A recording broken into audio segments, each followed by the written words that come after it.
You're tuned in with your main man, Tommy Englethorpe.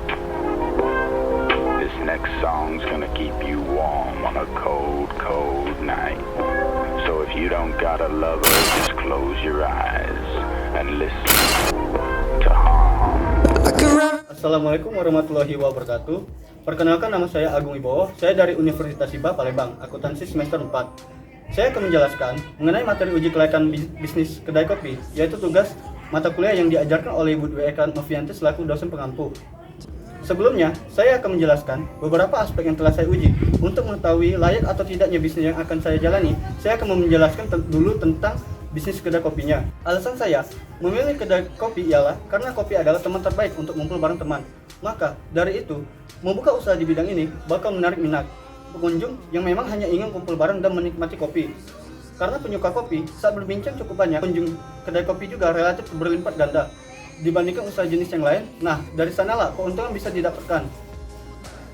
Selanjutnya, saya akan menjelaskan aspek-aspek yang dipakai untuk uji kelayakan bisnis kedai kopi, yaitu 1. Aspek pasar dan pemasaran. Aspek pasar dan pemasaran terdapat 3 penjelasan, yaitu segmentasi, targeting, dan posisi pasar. Yang pertama, saya akan menjelaskan segmentasi. Yang menjadi segmen dari usaha kedai kopi Denjaya ini adalah segmen bawah menengah dan atas dengan harga yang tidak terlalu mahal dan dengan konsep tempat yang menarik, mampu menarik untuk setiap kalangan. Yang kedua, targeting. Yang menjadi target market adalah pegawai kantor, mahasiswa, pelajar SMA, SMP, komunitas, dan wisatawan, maka ditargetkan bisa mencapai keuntungan yang signifikan. Yang ketiga, positioning. Kami menciptakan kedai kopi Denjaya yang terlengkap, nyaman, dan berkualitas dengan harga yang pas. Untuk usaha kedai kopi Denjaya ini, kami berencana untuk membuka jalan di Abu Sama di daerah Sukabangun 1, Palembang. Lokasi ini dipilih karena tidak terlalu ramai oleh lalu lalang kendaraan, sehingga suasananya lebih tenang dan kondusif. Selain itu, lokasi tersebut tidak jauh dari pusat pemerintah seperti kantor dan sekolah. Kedai kopi Denjaya ini akan lebih memfokuskan pada produk minuman, kopi dengan varian rasa dan jenis kopi dengan beragam teknik penyajian.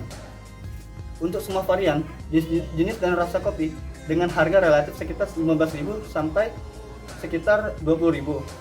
Untuk makanan pendamping kita akan mempatok dengan harga 5.000 sampai 25.000. Dan yang kedua yaitu aspek hukum. Untuk aspek hukum merupakan aspek yang cukup menentukan dan menjamin akan kelangsungan kegiatan usaha. Aspek hukum merupakan legalitas kelangsungan usaha, sedangkan usaha yang sedang berproduksi akan segera terhenti begitu saja atau terhenti perlahan jika produk yang dihasilkan tidak memiliki jaminan hukum. Jenis badan usaha yang dipilih dalam usaha ini adalah perusahaan perseorangan dengan dokumen-dokumennya yang diperlukan untuk membuat kedai kopi. Bagi atas 2 bagian, yaitu izin usaha dan izin lokasi. Dan yang ketiga yaitu aspek teknis dan teknologi. Pada analisis aspek ini, yang harus diperhatikan adalah lokasi dan pemilihan lokasi. Kami telah menentukan survei bahwa lokasi tersebut sangat strategis yang berada di depan jalan raya yang mudah diakses dan dekat dari sekolah, kantor, dan kampus. Peralatan-peralatan yang terdiri dari antara lain adalah sebagai berikut: 1. Mesin kopi, 2.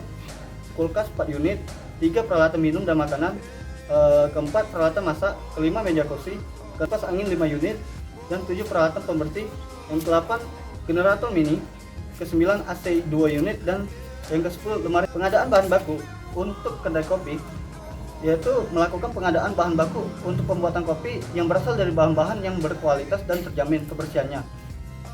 Bahan baku diambil langsung dari pemasok yang sudah berpengalaman dan mempunyai stok yang besar, sehingga terhindar dari kelangkaan bahan dan bisa memenuhi keseluruhan kebutuhan bahan baku kedai kopi. Yang keempat, aspek manajemen dan organisasi. Dalam aspek ini dapat digunakan pendekatan-pendekatan untuk mengkaji layak tidaknya bisnis tersebut dalam studi kelayakan bisnis. Ada 4 penjelasan, yaitu perencanaan, peorganisasian, pengarahan, dan pengendalian. Yang kelima, aspek keuangan. Dalam aspek keuangan, dalam pengerjaan mendirikan usaha kedai kopi ini, kami membutuhkan keseluruhan, yaitu modal pertama sebesar 385 juta, pendapatan per bulan yaitu 66 juta, modal bahan baku yaitu 13.550.000. Untuk keuntungan laba bersih, pendapatan per bulan dikurang biaya operasional dan biaya dikurang modal bahan baku menjadikan 66 juta dikurang 25.300.000 dan 13.550.000. Hasilnya 27.150.000. Yang keenam, aspek ekonomi dan sosial.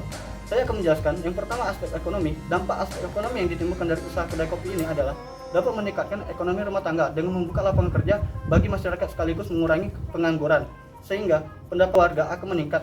Kedai Kopi Den Jaya mempekerjakan 8 orang karyawan, yang berarti telah mengurangi jumlah pengangguran dan meningkatkan lapangan keluarga yang memberikan pengaruh positif kepada keluarga. Kali mengatur dan menggunakan ekonomi sumber daya alam melalui penggunaan lahan yang efisien dan efektif.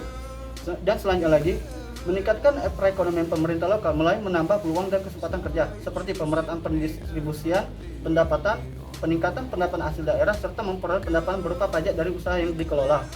Kedua, aspek sosial. Dampak sosial dengan adanya usaha kedai kopi ini yaitu adanya perubahan demografi melalui perubahan komposisi tenaga kerja.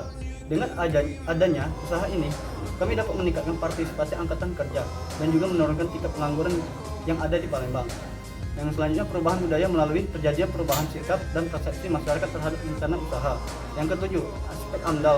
Dalam aspek AMDAL atau lingkungan berkewajiban melaksanakan upaya menyeimbangkan dan mencegah timbulnya kerusakan, kecemaran lingkungan. Di usaha kedai kopi ini merupakan usaha yang di bidang kuliner, memiliki limbah berupa limbah padat yang berasal dari sisa-sisa bahan makanan dan limbah cair. Untuk mengatasi limbah tersebut, kami melakukan beberapa upaya, yaitu satu, untuk limbah padat kami memisahkan antara yang organik dan non organik. Limbah organik akan dimanfaatkan untuk membuat pupuk dan limbah non organik akan dibuang di tempat pembuangan akhir.